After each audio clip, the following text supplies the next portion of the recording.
শুভ একাদশী তিথি। এই একাদশী তিথিকে কেন্দ্র করে এক বিশেষ অনুষ্ঠান।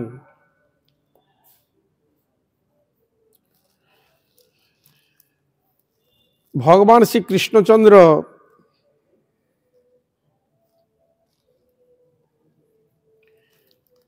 তিনি এই জগতে বর্তমান কলিযুগের ক্ষেত্রে শাস্ত্রের দুটি বস্তুর উপর বিশেষ জোর দেওয়া হয়েছে।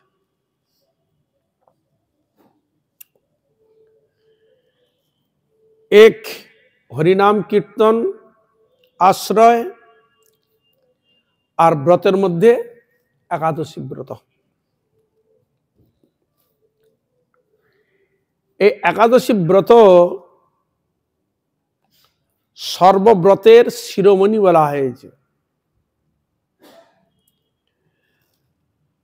এবং এ ব্রত সত্য, ত্রেতা, দাপর, কলি, এই যে কলিযুগে এবারে এসে তা নয়, এরকম অনেক কলি চলেছে। এটা 28তম কলিযুগ। এরকম অনেক কলি চলে গেছে, অনেক দাপর চলে গেছে, অনেক সত্য চলে গেছে, অনেক ত্রেতা চলে গেছে। সব যুগেতেই এই একাদশী ব্রত পালিত হয়েছে, বিশেষ মহত্ব।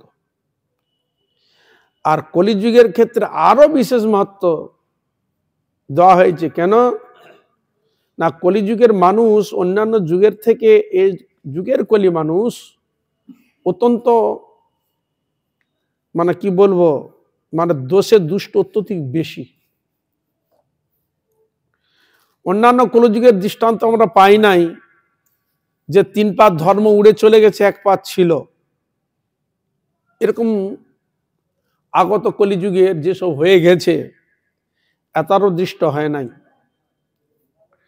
কিন্তু এই কলিযুগে দেখা যাচ্ছে যে 3 পাত ধর্ম উঠে গেছে, 1 পাত আছে। তা কি আছে বলুন, চিন্তা করুন।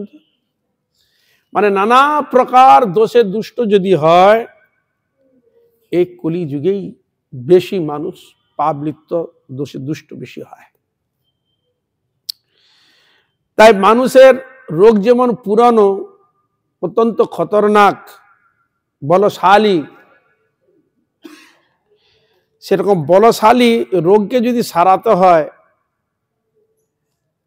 তাহলে ব্রতকে সেরকম ক্ষমতাশালী হতে হবে। এই জন্য একাদশী ব্রত অত্যন্ত ক্ষমতাশালী, পরাক্রমশালী। বদ্ধজীব, কলিযুগের জীবকে, ব্রতকারী ব্যক্তিকে অনায়াসে ভগবত পদ্ম লাভ করে দেওয়ার ক্ষমতা রাখে।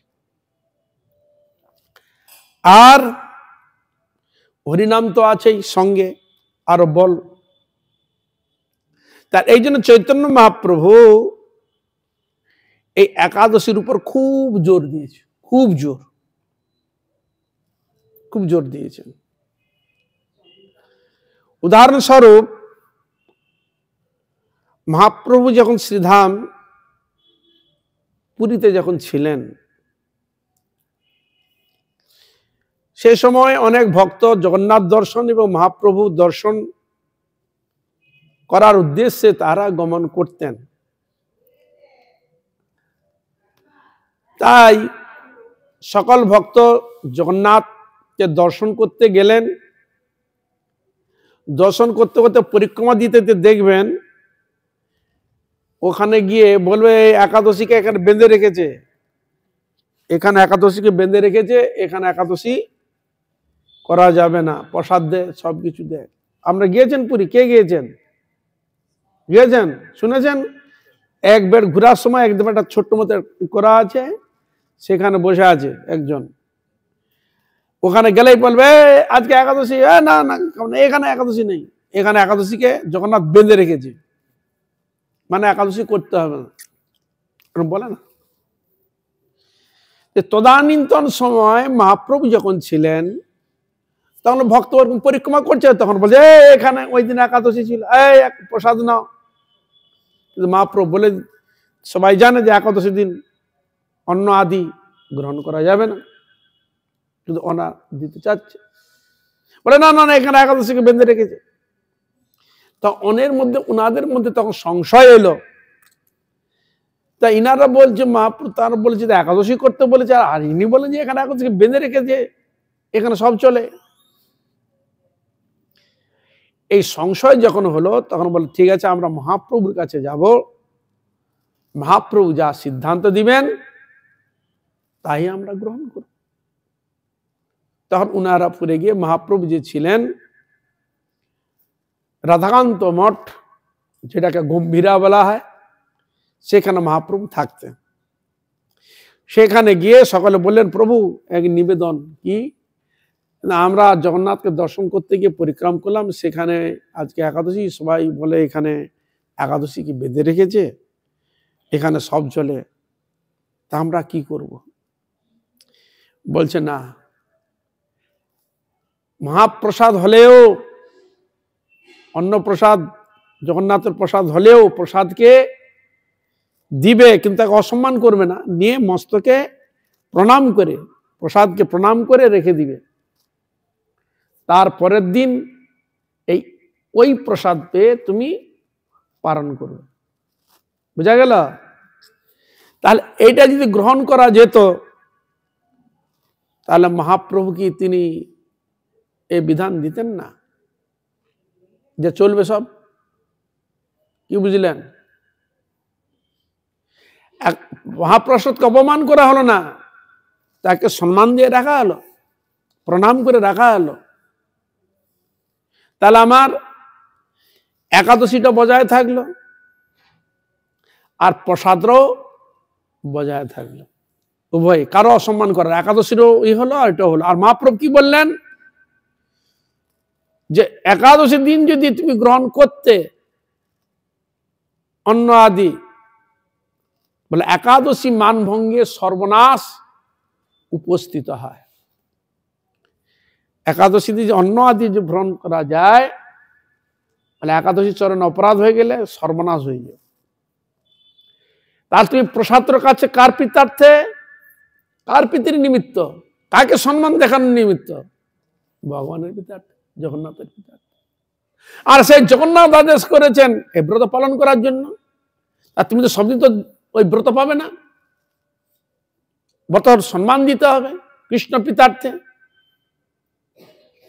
তাহলে তোমরা একাদশী ব্রত করবে, ওই প্রসাদ রেখে দিবে, তারপর দিয়ে পালন করবে। সেই নীতি থেকে এখনো বৈষ্ণবগণ একাদশী ব্রত পালন করলে জগন্নাথের শুকনো মহাপ্রসাদ আছে, সেই মহাপ্রসাদ গ্রহণ করে পালন করেন, করে কিনা? যেসব বৈষ্ণবগণ যারা একাদশী ব্রত আদি পালন করে সকলের কাছে রয়েছে জগন্নাথের ওই অন্নপ্রসাদ। একাদশী হলে তারপরের দিন দ্বাদশীতে ওই পারণে ওইটাই গ্রহণ করা থাকে। বুঝা গেল? তার মহাপ্রভু কি বুঝালেন? একাদশীর মানভঙ্গে সর্বনাশ উপস্থিত হয়, সর্বনাশ হয়ে যাবে, খবরদার এগুলো করবে না। বুঝা গেল? তা এই জন্য মহাপ্রভু তিনি একাদশীর উপর খুব জোর দিলেন। এই একাদশী এমন এর মাহাত্ম যে এই একাদশী ব্রতও যদি কেউ পালন করে, এই একাদশী ব্রতর কৃপার প্রভাবে বৈকুণ্ঠতা লাভ হয়ে যায়, এত মাহাত্ম দিয়েছে ব্রতের। যেসব পিতৃপুরুষ যে কোনো কারণবশত উদ্ধার হয় নাই, নরক যন্ত্রণা ভোগ করছে, তাহাদের উদ্দেশ্যে যদি একাদশী ব্রত করে ফল তাদেরকে যদি প্রদান করা যায়, তারাও মুক্ত হয়ে যায়। এই জন্য কিছু কিছু এমন বিধান দেওয়া আছে, কারো যদি পিতৃ বা মাতৃ কেউ যদি দেহ রাখে, তাদের উদ্দেশ্যে কম কম 1 বছর একাদশী ব্রত পালন করবে।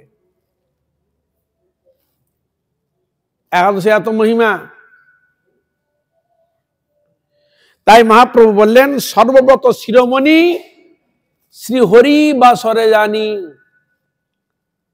সর্বব্রতের শিরোমণি মানে কোথায়? শিরো মানে মাথা, মণিটা কোথায় থাকে? মুকুটের উপর।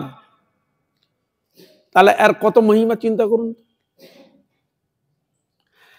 তাহলে এর এত মাহাত্ম্য কেন? একাদশীকে স্বয়ং ভগবানই একাদশী রূপ ধারণ করেছে, এই জন্য এর এত মহিমা। বুঝা গেল?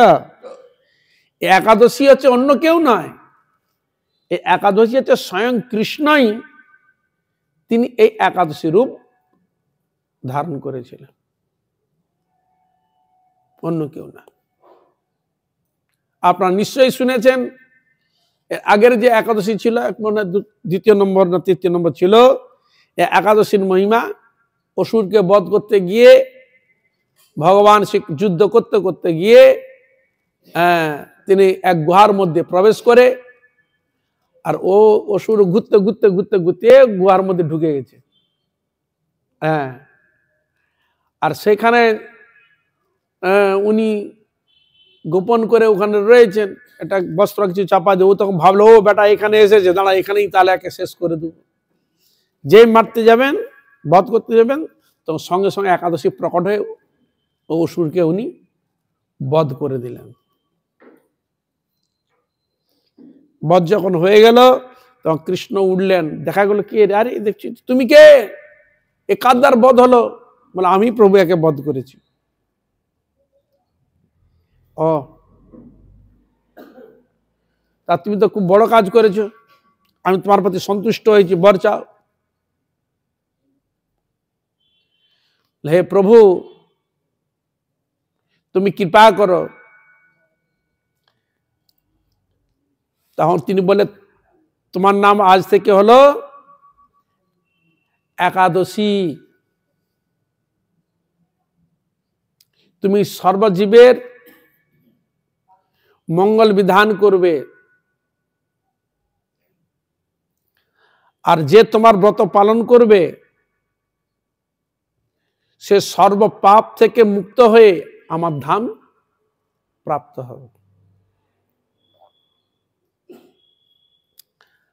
আর তোমার মহিমা এ ত্রিজগতে ঘোষিত হবে। কি দেবতা, কি ঋষি, কি পিতৃগণ ভক্ত, কি শিব ভক্ত, কি সৌর ভক্ত, কি কৃষ্ণ ভক্ত, কেউ গানপত্য, সকলেই তোমার ব্রত পালন করবে।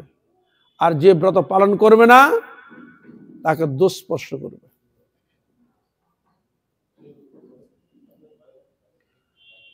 এই জন্য এই ব্রতের বিশেষ মহিমা কীর্তিত রয়েছে।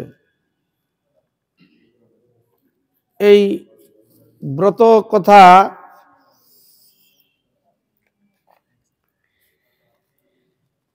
বর্ণিত রয়েছে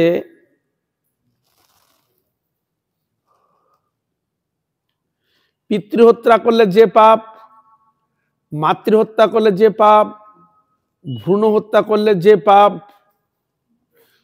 চুরি করলে যে পাপ, যত প্রকার পাপ রয়েছে সব পাপ থেকে জীবকে উদ্ধার করার ক্ষমতা রাখে একাদশী ব্রত। জানি কানি চ পাপানি পাপানি ব্রহ্মহত্যাদিকানি চ অন্নমাস্তিত তিষ্ঠন্তি সংপ্রাপ্য হরি বাসরে। তাহলে একাদশীর দিন অন্ন গ্রহণের কথা কেন নিষেধ করেছে? না, নিষেধ এই জন্য করেছেন, একাদশী ব্রততে এ পাপ পুরুষ ওই অন্নকে আশ্রয় করেই থাকে। কি কি বস্তুতে থাকে? আমাদের মহাজন গুরুবর্গ বলেন,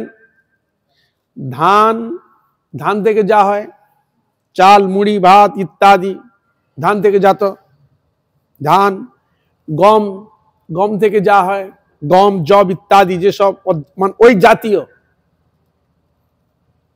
ধান, গম, তিল, জব, সরষে, রবি শস্য, ডাল ইত্যাদি এইসব শস্যতে আশ্রয় করে থাকে। সুতরাং একাদশীর দিন এইসব বস্তু গ্রহণ করিবে না। কিন্তু শাস্ত্রে যে একাদশীর কথা বিশেষ বর্ণিত রয়েছে সেখানে আমরা জানতে পারি স্বয়ং কৃষ্ণ নিজ মুখে বলছেন, ভুয়া ভুয়া দৃঢ়বাণী শ্রুয়েতাম শ্রুয়েতাম জনা ন ভক্তব্যম ন ভক্তব্যম ন ভক্তব্যম হরের দিনে। শ্রুয়েতাম, হে জগৎবাসী আপনারা শ্রবণ করুন, হে দেশবাসী, হে প্রজাবৃন্দ, হে দেশবাসী সকলে বিশ্ববাসী শ্রবণ করুন, জনে জনে শ্রবণ করুন। ন ভক্তব্যম ন ভক্তব্যম ন ভক্তব্যম হরের দিনে। কবার বলেছেন, নিষেধ করেছে? 3 বার। ন ভক্তব্যম ন ভক্তব্যম ন ভক্তব্যম হরের দিনে। এই তাহলে কত বড় মানে এর এমন কৃপা রয়েছে একাদশী, এমন জোর দিয়েছে। কবার? 3 বার। আপনার জোর 3 বার কিসের উপর জোর দেন? হ্যাঁ, কোন বস্তুর উপর জোর দেন? যেটা বিশেষ, বিশেষ যেটা, যেটা না করলে নয়, করতেই হবে তোমাকে, বিশেষ জোর দেওয়া হয়েছে। আমরা শাস্ত্রে দেখতে পাচ্ছি একাদশীর পর 3 বার জোর। আর কিসের উপর জোর? হরিনামের উপর। হরের নাম হরের নাম হরের নামৈব কেবলম কলৌ নাস্তেব্য নাস্তেব্য নাস্তেব্য গতির অন্যথা। কবার বলল? 3 বার দিয়েছে না? কলিযুগে হরিনাম এছাড়া গতি নাই, গতি নাই, গতি নাই। কিসের উপর জোর? নামের উপর জোর দিয়েছে। কবার? 3 বার। চিন্তা করুন, এটা ভাবার চিন্তার চেষ্টা করবেন জিনিসগুলোকে বুঝার জন্য। আর একাদশীর উপর জোর দিলেন, ন ভক্তব্যম ন ভক্তব্যম ন ভক্তব্যম হরের দিনে। একাদশী থেকে হরির দিন হরি যে রূপ ধারণ করেছেন, এই জন্য হরির দিন বলা। হরির দিন, হরিবাসর, বাসর মানে দিন, হরিবাসর এর নাম আছে। হরিবাসর তিথি, মাধব তিথি, একাদশী তিথি, ভক্তি জননী তিথি, আর অনেক নাম রয়েছে একাদশীর। ভক্তি দান করেন, মানুষের সর্বার্থ সবকিছু দান করার ক্ষমতা রাখেন। বুঝা গেল? বলছে ন ভক্তব্যং ন ভক্তব্যং ন ভক্তব্যং হরির দিন। হরির দিনে অর্থাৎ একাদশী দিনেতে ভক্ষণ করিবে না, করিবে না, করিবে না, করিবে না। বুঝা গেল? নিষেধ করেছে। খাওয়া দাওয়া নিষেধ করে দিয়েছে একবারে। ব্রত মানে খাওয়ার জন্য ব্রত। তাহলে বিশেষ করে আমরা কলিযুগের মানুষ তো, কিন্তু এই দুর্বলতাকে কেন্দ্র করে একজন দুর্বলের যদি কেউ কিছু দিয়ে থাকে বিধান, আর যেগুলো আছে সেগুলো ওই একই দলে ঢুকে গেল। সে বলে মশাই এই যখন আছে আমি কেন যাব? কিন্তু করার ক্ষমতা আছে, করার ক্ষমতা আছে, করতে পারে। কিন্তু ওই যে দেওয়া আছে দুর্বল মানে সুযোগ পেয়ে গেলে যা হয়, মানুষ যেমন মানে সুযোগ পেয়ে গেলে যখন প্রবেশ করে যায়, এখানে ঠিক সেরকম হয়ে দাঁড়িয়ে গেছে। ওখানে নিষেধ করেছে একাদশী দিন না ভক্তব্যম, ভক্ষণ করিবে না, করিবে না, করিবে না, করিবে না, করিবে না বলে দিয়েছে। একবার নিরম্ব উপবাস, নির্জলা। হ্যাঁ, তাহলে আমরা তো বাবা নির্জলা, ও আমার দ্বারা হবে না। কি বুঝলেন? এরকম দ্বারা আমাদের হবে না, সম্ভব নয়, থাকতেই পারবো না। আমরা বলি কিনা? যেহেতু অন্যতে পাপ স্পর্শ করলে দোষ স্পর্শ করে, তাহলে ফলমূল খাওয়া যেতে পারে। কিন্তু আপনি ফলমূল খেয়ে আমি 16 আনা একাদশীর ফল কিভাবে আপনি দাবি রাখতে পারেন? এটাও একটা ব্যাপার। বুঝা গেল? পাপ হয়তো গ্রহণ করলেন না, ঠিকই আছে, কিন্তু আপনি ব্রতে তো সেবা করলেন। তাহলে এই জন্য কলিযুগের মানুষ পারবে না বলে তাদের ক্ষেত্রে কয়েকটা জিনিস দেওয়া আছে, ফল, মূল আর জল, এসব দিয়ে গ্রহণ করতে পারে।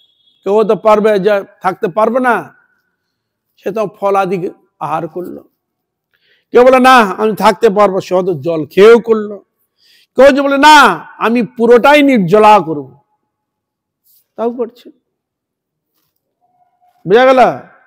তাহলে এখানে আমরা একজন ফল খেয়ে, একজন জল আহার করে, আর একজন নির্জলা, তা তিনটা কি স্টেজ একই হবে প্রাপ্তি বিষয়ে?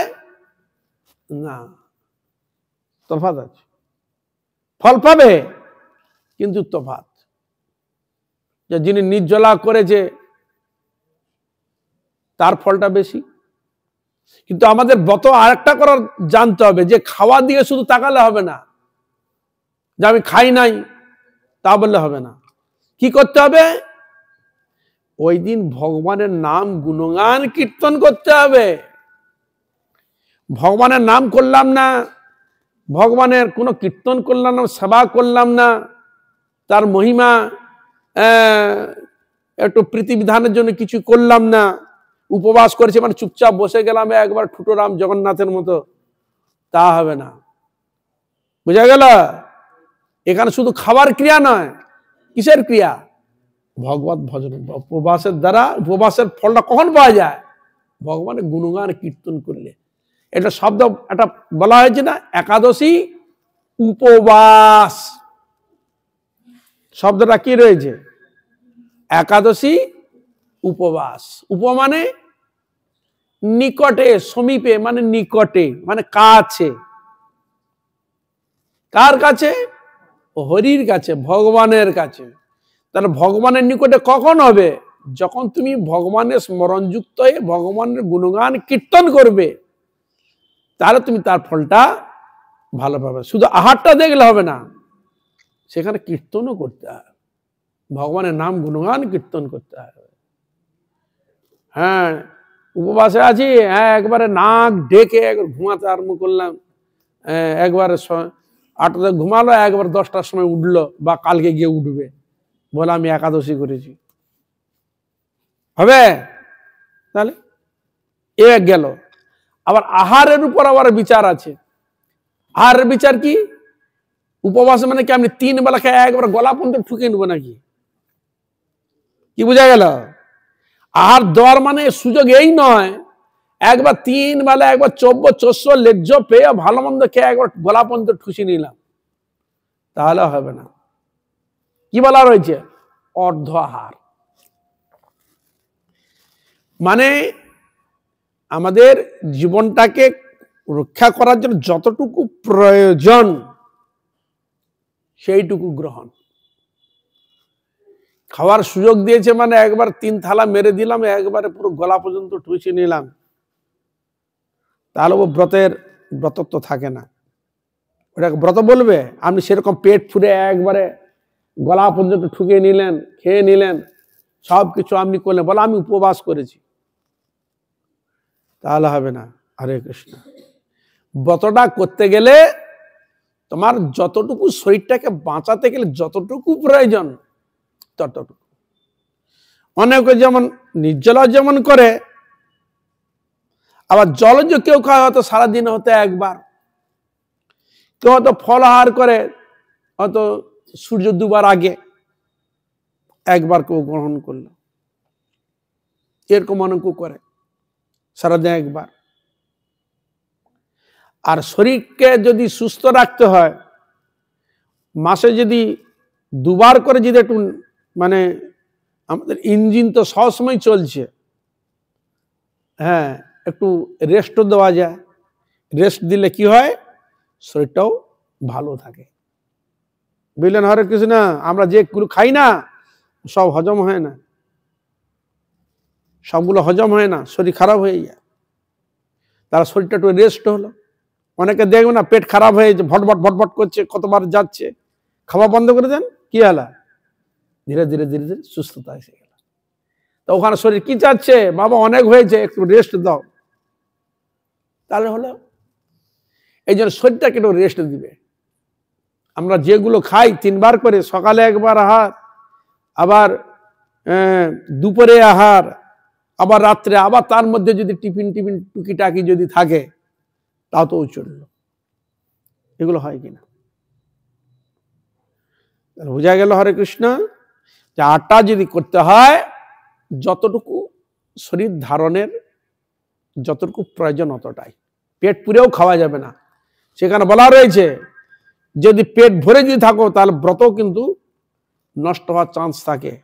কেন না, বেশি গেলে কি হবে, খেলে কি হবে, উপবাসের দিন খেলে বেশি কি হবে, ঘন ঘন বাথরুম যাবে, ঘন পায়খানায় যাবে, ঘন ঘন অধবায়ু নিষ্কাশন হবে।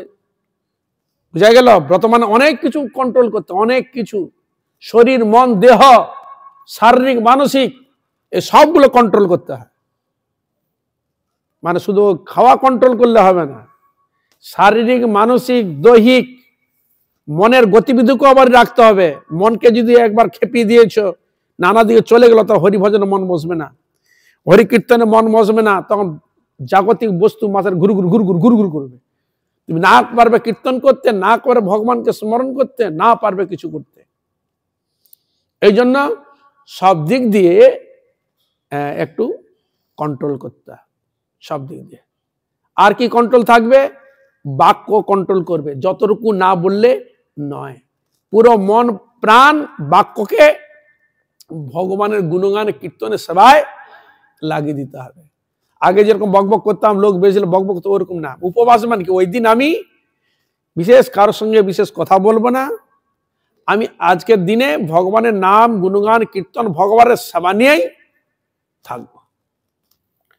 এই জন্য অনেকে আছে বহু কাজ হয়তো থাকে, হ্যাঁ, সে আগের কাজগুলোকে আগে সেরে নিল। কেন? আগামীকাল একাদশী, দশমীতে তার কাজ পুরো কমপ্লিট করে নিল, এবার হালকা হয়ে গেল, ভারী কাজগুলো সেরে নিয়েছে, এবার হালকা থাকলো, এবার সে ধীরে ধীরে ভগবান নাম গুণগান কীর্তন সেবা করার সুযোগ পায়।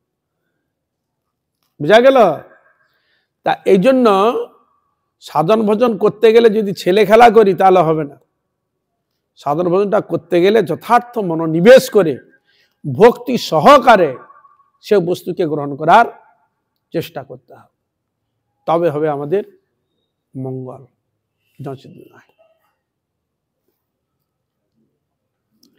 তাহলে এই জন্য সেখানে ভগবান বললেন ন ভক্তব্যং ন ভক্তব্যম ন ভক্তব্যম হরের দিন, হরের দিনে গ্রহণ করিবি না, করিবি না, করিবি না, করিবি না।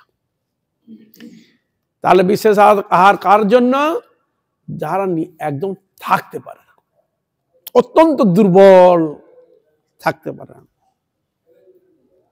তার দ্বারা কি হলো, যে যেহেতু ওইখানে ওই দিয়েছে একটু ফল জল খাওয়ার, যে হয়তো নির্জলা করা তার ক্ষমতা রয়েছে, সে যখন দেখলো বাবু ওখানে যখন খাওয়ার ব্যবস্থা আছে, আমি এটা ছাড়বে কেন, আর আমি উপবাস করবো না, তখন কি করলো, সে তখন ওই দুর্বলের দলে সেও ঢুকে গেল।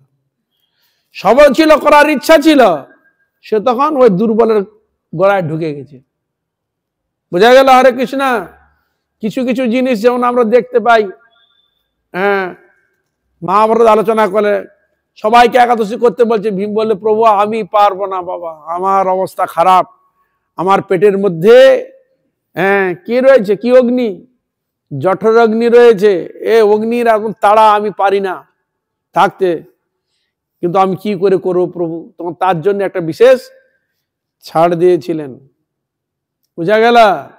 এখন আমরা তো সেই সুযোগকে নিয়ে হরে কৃষ্ণ আবার দুর্বলের দলে ঢুকিয়ে দিলাম।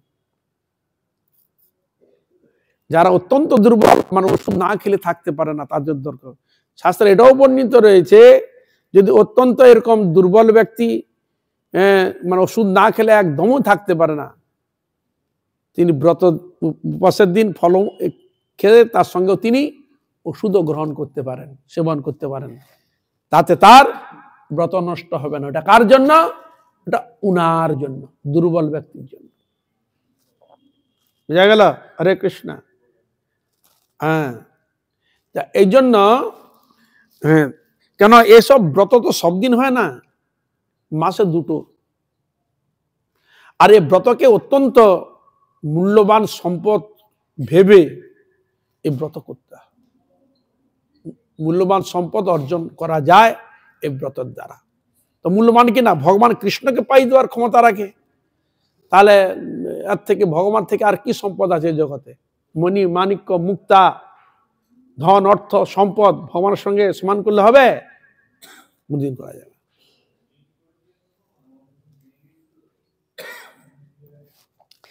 এই জন্য এই তিথি উপর শ্রীমান চৈতন্য মহাপ্রভু খুব জোর দিয়েছেন। কলিকালের মধ্যে যদি শ্রেষ্ঠ যদি কোনো ব্রত থাকে তখন বলছেন এই একাদশী ব্রতই হচ্ছে শ্রেষ্ঠ ব্রত। এই ব্রত যদি কেউ করে তাহলে তার অবশ্যই মঙ্গল হবে, সর্বপাপ থেকে ভগবান তাকে মুক্ত করে যায়। তোরা তো আমার একটু একাদশী ব্রত, আমার একটু ব্রত করেছিস পিতার্থে, আর তাহলে ভগবান তাকে ক্ষমা করে দেয়। আর যিনি বৈষ্ণব ভগবানের পিতার্থে যদি সব করেন তাহলে সে একাদশী ব্রত ছাড়বে কি? মিলা হারে কিছু না, একাদশী ব্রত সে ছাড়বে কি? সে ভগবানের নাম গুণগান কীর্তন যদি করে, ভগবানের পিতার্থে যদি করে, তা একাদশী ব্রত কার পিতার্থে করে? ভক্ত ভগবানের পিতার্থে, তবে হবে মঙ্গল। তাহলে আমরা আজকে একাদশী ব্রত ধীরে ধীরে শ্রবণ করব। আজকে একাদশী নাম হচ্ছে কি? একাদশী পুত্রদা, পুত্রদান করে।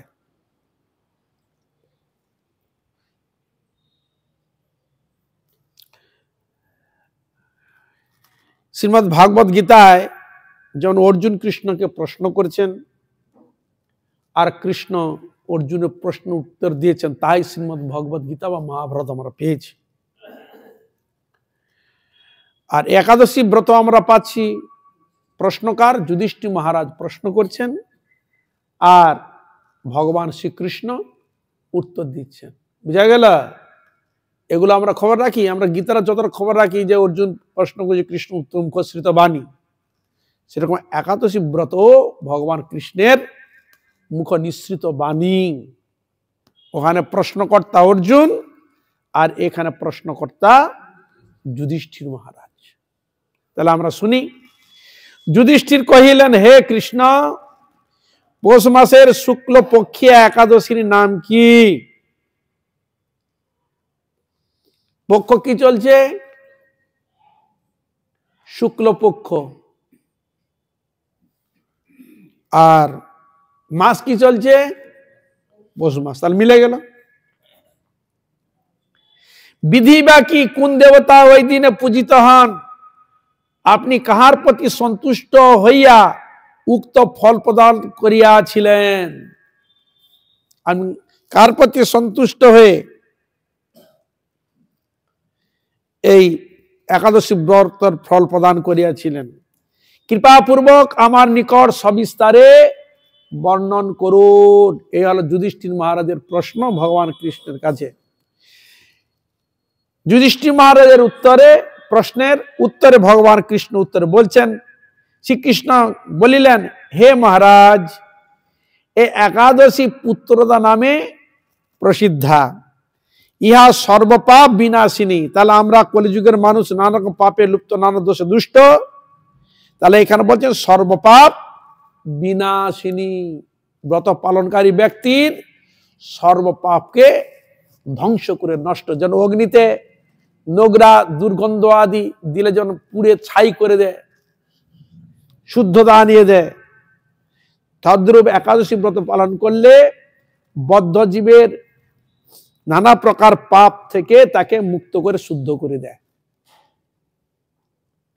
আর কি বললেন? সর্বপাপ বিনাশিনী ও কামদা। সিদ্ধিদাতা নারায়ণ ইরার অধিষ্ঠাত্রী দেবতা।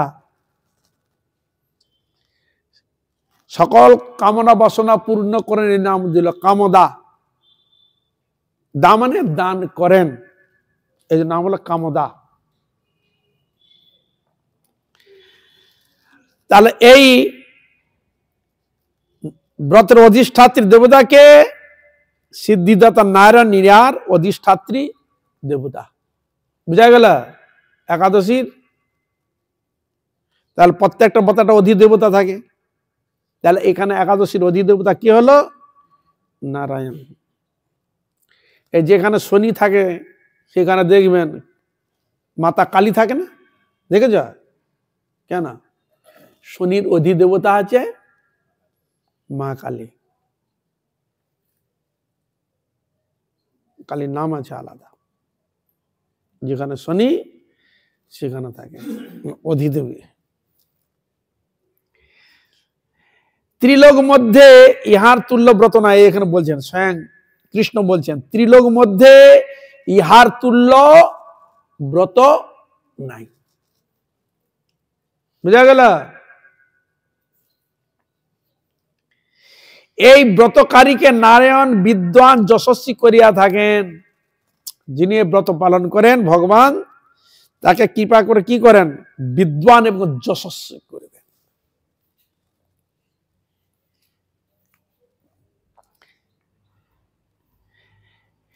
ভদ্রাবতী পুরীতে পুরাকালে সুকেতু মান নামে এক রাজা ছিলেন। এবার একটি তিনি উপাখ্যান বলতে আরম্ভ করছেন। ভদ্রাবতী পুরীতে পুরাকালে কেতু মান নামে এক রাজা ছিল। তাহার রানীর নাম চম্পকা। রাজ দম্পতি উভয় বেশ সুখে কাল অতিবাহিত করিতেছিলেন। বংশ রক্ষার জন্য বহুদিন যাবৎ ধর্ম ক্রিয়াদি অনুষ্ঠান করিয়াও যখন পুত্র লাভ হইল না, তখন রাজা দুশ্চিন্তা হইয়া পড়িলেন। পুত্র সন্তান নাই, রাজার মাথায় চিন্তা হাত পড়েছে। কেন? এই রাজত্ব বংশ পরম্পরা রক্ষা কে করবে? শুধু তাই নয়, পিতৃকুল মাতৃকুল তাদের একটু জল টল তো দিতে হবে, তাদের তো পিতৃর্থে একটু সাধ্য শান্তি তর্পণ আদি করতে হবে। যদি পুত্র কেউ না কেউ থাকলে তো করবে, পুত্র যদি না থাকে কে দিবে? বোঝা গেল? এই জন্য খুব সুন্দর দৃষ্টান্ত রয়েছে, যেদিন বলা হয় ভীষ্ম পঞ্চক। নাম শুনেছেন?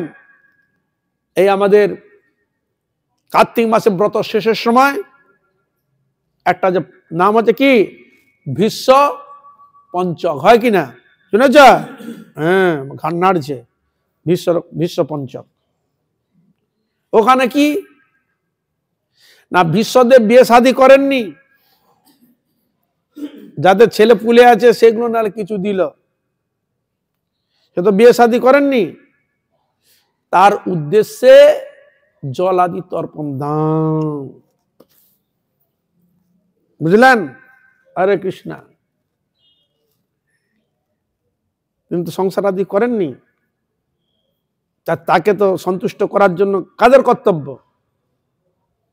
কাদের হয়? আমাদের কর্তব্য। কেন? তাহারা আছে মহাজন, যাদের কৃপাতে এই দ্বাদশ মহাজনের মধ্যে ভীষ্ম রয়েছে।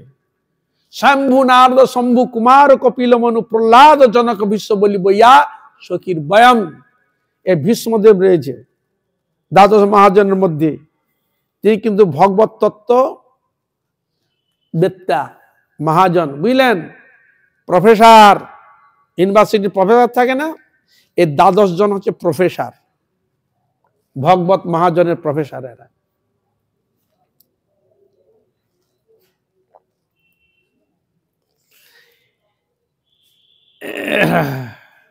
তা এই জন্য রাজার খুব চিন্তিত হয়ে গেলেন।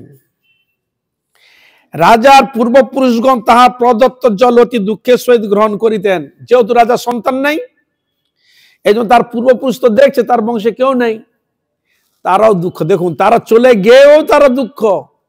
আমরা তো ভাবি আমরা খুব ভালো আছি, কিন্তু বংশের যদি না থাকে তারাও চিন্তা করে। পূর্বপুরুষ তার প্রদত্ত জল অতি দুঃখের সহিত গ্রহণ করিতেন। যখন দিচ্ছে না, পুত্র তুই তো আছিস, আমাদের দিচ্ছিস, কিন্তু তোর বংশ তো কেউ নেই, তুই কি করে পাবি? হরে কৃষ্ণ। হ্যাঁ, এটা বলছেন পূর্বপুরুষ দুঃখের সহিত জল গ্রহণ করিতেন, কারণ তারা চিন্তা করিতেন রাজার মৃত্যুর পর জলপিণ্ড প্রাপ্ত হইবার আশা নাই।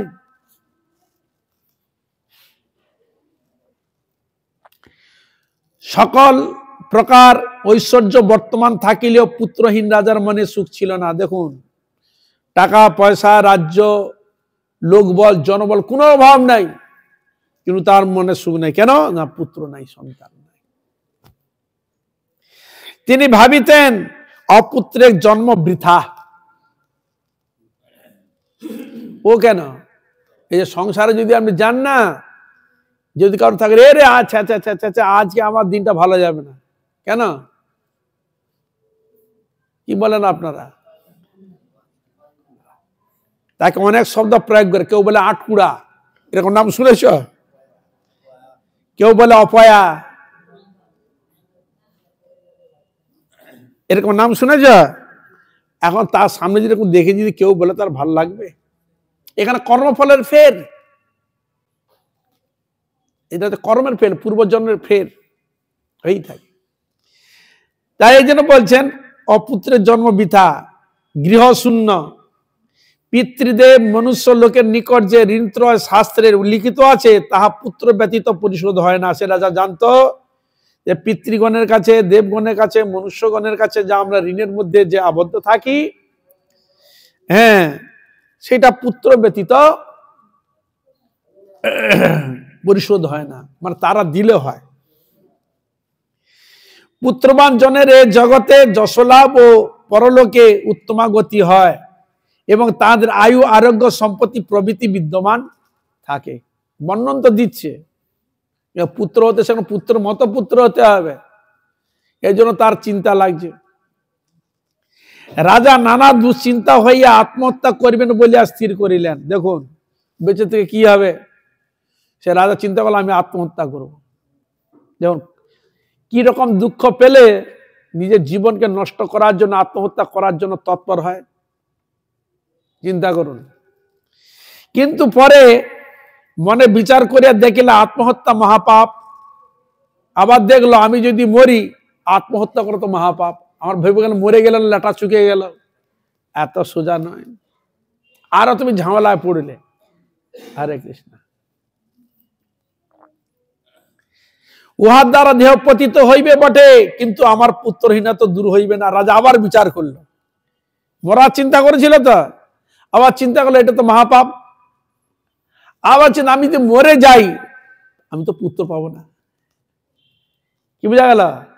তাহলে আমি পুত্রের জন্য মরবো তো, তা পুত্র যদি না পেলাম তাহলে মরে কি হবে?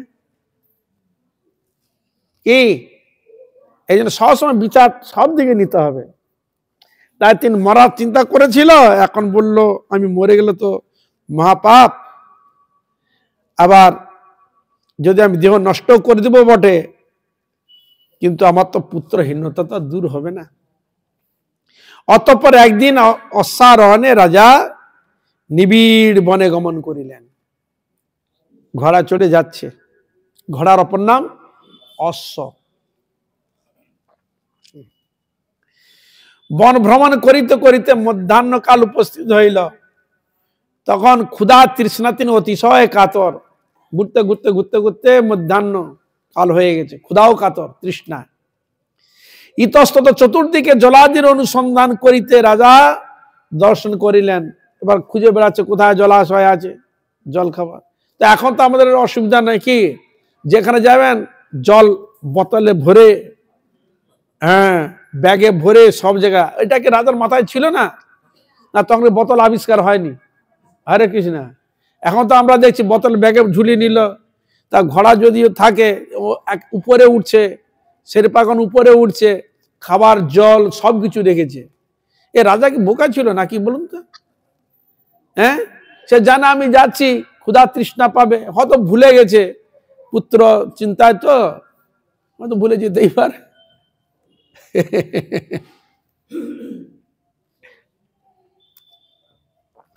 তাই তিনি যে কোনো কারণবশত হোক পিপাসা পেয়েছে, জল খুঁজতে খুঁজতে, হ্যাঁ রাজা কি দর্শন করলেন? চক্রবার, হংস, মকর, বহু সহিত মৎস্যাদি পরিপূর্ণ একটি মনোহর সরোবর সমীপে মুনিগণের আশ্রম। একটা বড় সরোবর, আর সেই সরোবরের মধ্যে হ্যাঁ রাজহংস, মৎস্য আদি তারা খেলাধুলা করছে, খুব সুন্দর এক পরিবেশ।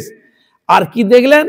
পাশে রয়েছে একটি আশ্রম, মুনিগণ সেখানে রয়েছে, তপস্বীগণ।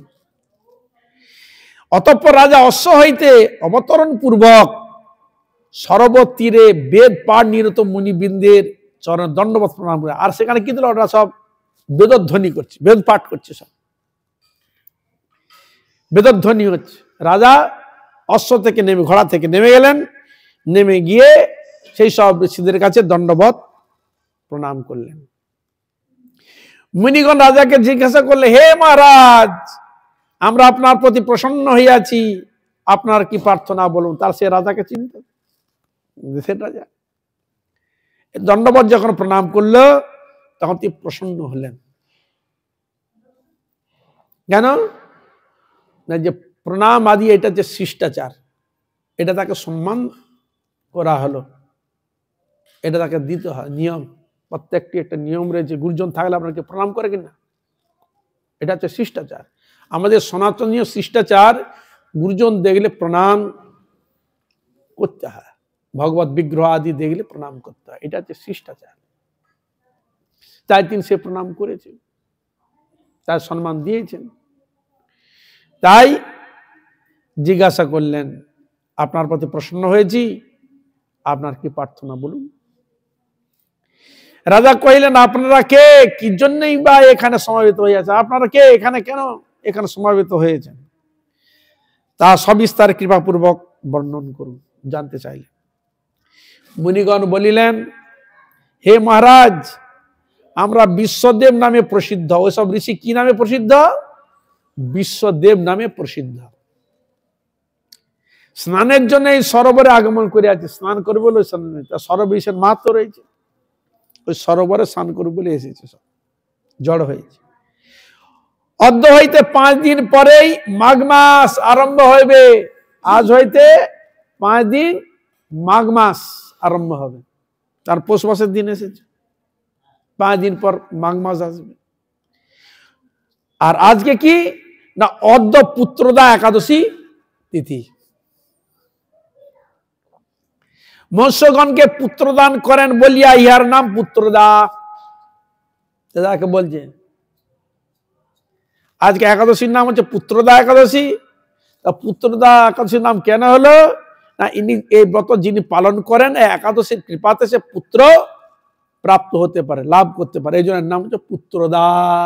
দা শব্দের দান, পুত্র মানে পুত্র, দা মানে দান, পুত্র দান করেন, পুত্র প্রাপ্তি হন। যেন এগুলো দা শব্দ, ভুরিদা শব্দ পেয়েছেন, ভুরিদা, ভুরিদা, মোক্ষদা, মোক্ষদা মানে মুক্তি দান করে, এই যে দা শব্দ মানে কি দান, এই যে নাম দিল পুত্রদা। ইয়া শুনিয়া রাজা কইলেন, হে মুনিবৃন্দ, তাহলে একটা আশার আলো, হ্যাঁ, হে মুনিবৃন্দ, আমি অপুত্রক, পুত্র কামনায় অধীর হইয়া পড়িয়াছি, এখন আপনাদের দর্শন হৃদয়ে আশার সঞ্চার হইয়াছে। সত্যি তো তাই। এরকম যদি মার্কের অত অর্থ নেই, অর্থ প্রাপ্তির জন্য কেউ যদি তাকে অর্থ দিয়ে, তার কত আনন্দ হবে। কেউ কারো যদি পুত্র সন্তান যদি না থাকে, পুত্র প্রাপ্তির যদি কোনো ব্যবস্থা থাকে, সে আনন্দ পাবে কিনা? হ্যাঁ, কোনো বস্তু তো তার নেই, হয়তো তাকে কেউ প্রাপ্ত করিয়ে দিচ্ছে, তার আনন্দ হবে কিনা?